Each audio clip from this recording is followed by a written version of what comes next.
First ever factory outlet Mukunda jewelleries KBHP Somajiguda Suchitra Hanamkonda Kothapet Chandanagar Khammam.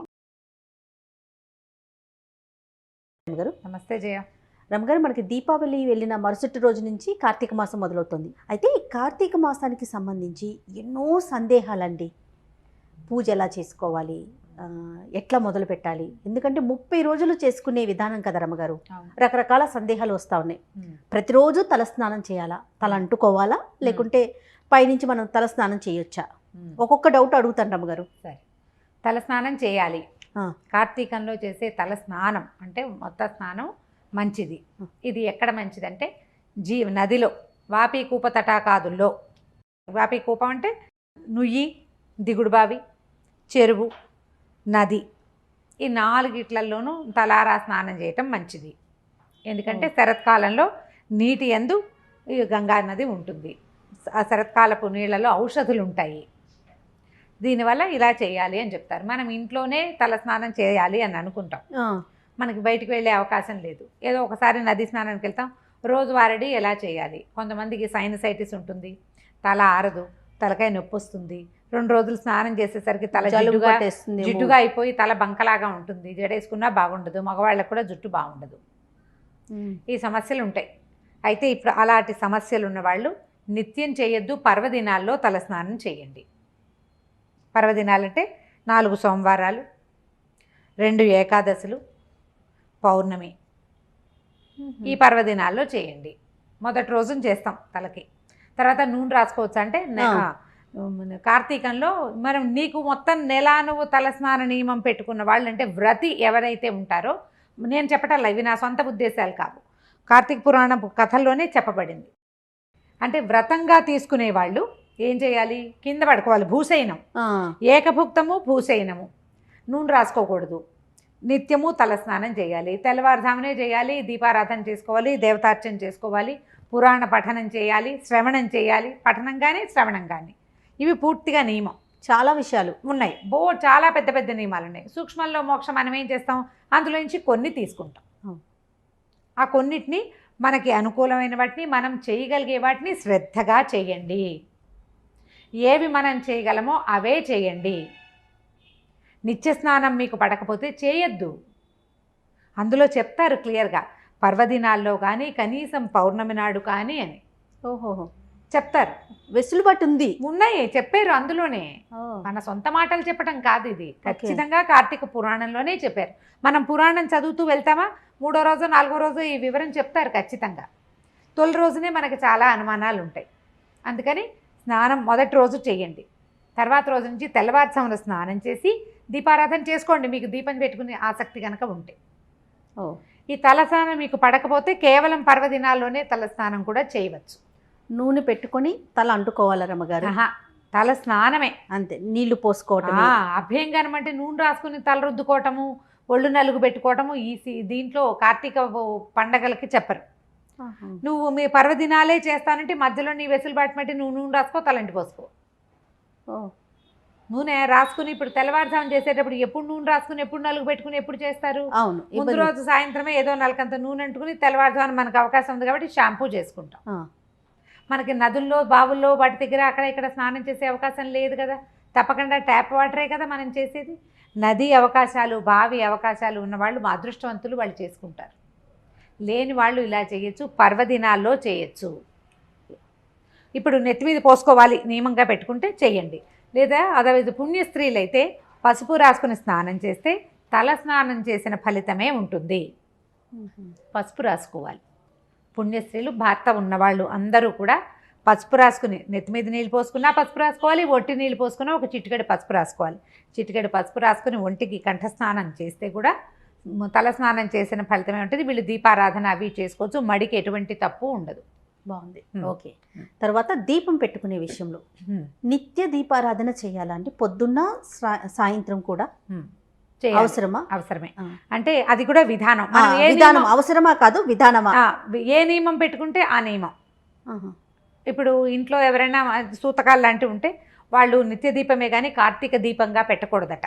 నేను మా పురోహితుడు వావరాల సుబ్రహ్మణ్యం గారిని కనుక్కున్నాను. ఏడు సూతకం ఉన్న వాళ్ళు పెట్టుకోవచ్చు అంటే, సూతకం ఉన్నవాళ్ళు పెట్టుకోవట్లేదు. సాధారణంగా అందరూ పొద్దున్నే తలస్నానం చేయటం, దేవతార్చన, నిత్య దీపారాధన, దీపం పెట్టేసుకుంటాం. తులసి కోట దగ్గర దేవాలయంలో కానీ దీపం పెట్టుకోవచ్చు. ఉదయకాలంలో నీకు సాగదు, సాయంకాలం దీపం పెట్టుకోవచ్చు.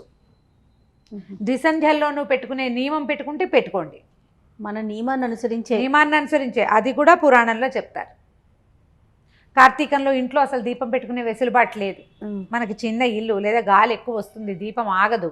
దీపం కొండెక్కిపోతే అదో దిగులు, భయం, బెంగ గోల్డ్ వస్తాయి. దేవాలయానికి వెళ్ళి దీపారాధన చేసుకోండి. నెలంతా సాయంకాలం సమీపంలో ఉన్న ఏ దేవ మందిరానికైనా వెళ్ళి దీపారాధన చేసుకోవచ్చు. శివాలయంలో కానీ విష్ణువాలయంలో కానీ అని స్పష్టంగా చెప్తారు. దీపారాధన చేసుకోవచ్చు. నువ్వుల నూనె ప్రధానం. నువ్వుల నూనెతోటి దీపారాధన. ప్రమిదిలో పెట్టుకోవాలా రమ్మగారు, లేకపోతే ఇంట్లో ఉన్న ఏ కుందులో అయినా కూడా మనం దీపం పెట్టుకోవచ్చు? నిత్య దీపారాధన అయితే కుందులో పెట్టుకోవచ్చు. వాకిళ్లలో పెట్టేది మట్టి ప్రమిద పెడితేనే మంచిది. వాకిట్లో మన మట్టి ప్రమిదే. దీపం ఎటువైపు పెట్టాలి, ఇలాంటి నియమాలు చాలా మంది ప్రశ్నలు ఉంటాయి.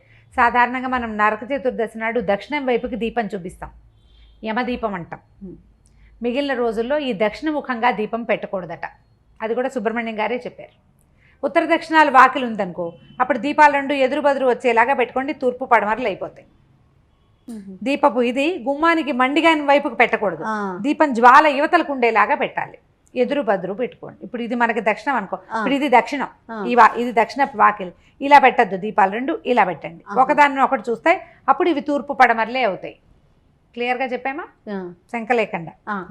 ఒక్క నరక చతుర్దశి రోజున మాత్రం, నరక చతుర్దశికి మాత్రమే యమదీపం దక్షిణం వైపుకి దారి చూపిస్తాం.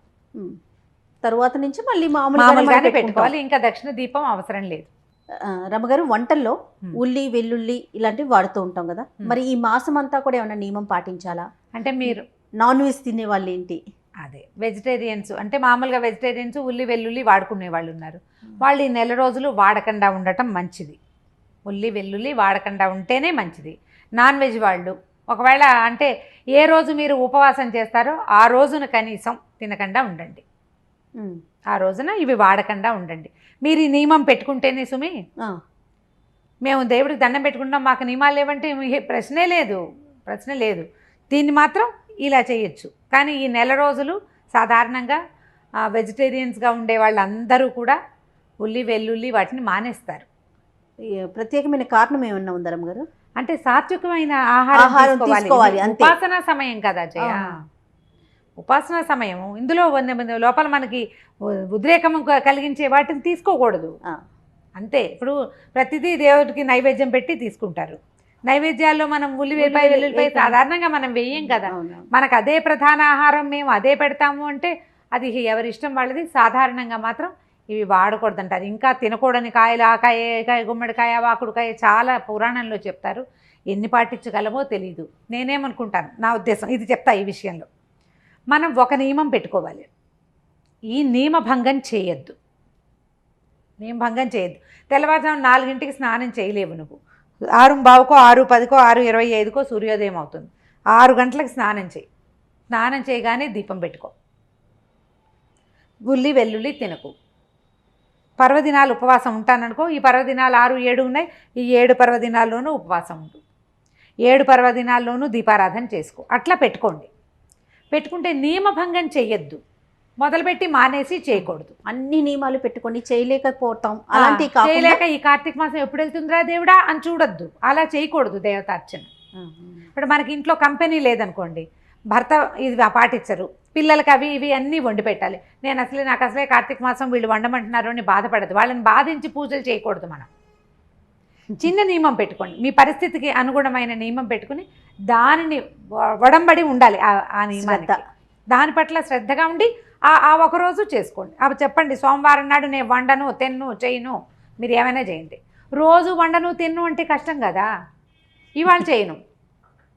ఎంత చక్కని వెసులుబాట్లు చెప్తున్నారు. అది ఉన్నది జయ, గ్రంథంలో ఉంది. మనం ఆలోచించుకోవాలి కదా, దాని మీద బోల్డ్ ప్రశ్నలు వస్తాయి. మరి ఇంట్లో వాళ్ళకి చేసి పెట్టాలి కదమ్మా అని. నెలంతా వాళ్ళని ఎలా ఎండబెట్టగలుగుతావు నువ్వు? వాళ్ళు వినరు నీ మాట. వినిపించగలిగే ఇది ఉంటే నీకు ప్రశ్న లేదు. ఒకవేళ వినిపించలేము అంటే ఈ ప్రత్యేక నియమాలు పెట్టుకోండి, అప్పుడు మీకు కుదురుతుంది. అప్పుడు బెంగ లేకుండా, భయం లేకుండా, అమ్మో ఇలా చేసేసాం ఏమైపోతుందో తప్ప అదా ఇదా నాన్ వెజ్ తిన్న రోజున గుడికి వెళ్తే ఏదైనా అయిపోతుందా? ఎందుకు ఇప్పుడు అంత ఏదో అయిపోతుందంటే తినడమే తప్పు కదా, మరి ఇదేమో తింటావు, భయం ఎందుకు? భగవంతుడు ఇచ్చిన ఆహారం అని దండం పెట్టుకోవాలి అంతే. దేవుడా అన్నీ నువ్వు చూస్తున్నావు అంతా. ఓ పక్కన మనం అది మాట్లాడతాం, మళ్ళీ ఈ టెన్షన్ కూడా ఫీల్ అవుతాం. భయపడద్దు, ప్రధానంగా భక్తి శ్రద్ధతో ముందుకు వెళ్ళటం అంతే. సరే రమ్మగారు, ఇప్పటి వరకు ఉన్న డౌట్లు అయితే ఇవి. మరి ఈ మాసం వెళ్ళేలోపు మళ్ళీ వస్తూ ఉంటాయి మాకు కొత్త కొత్త సందేహాలు. డెఫినెట్గా ఇంకొక వీడియోలో మరికొన్ని డిస్కస్ చేద్దాం. అలాగే. నమస్తే. నమస్తే.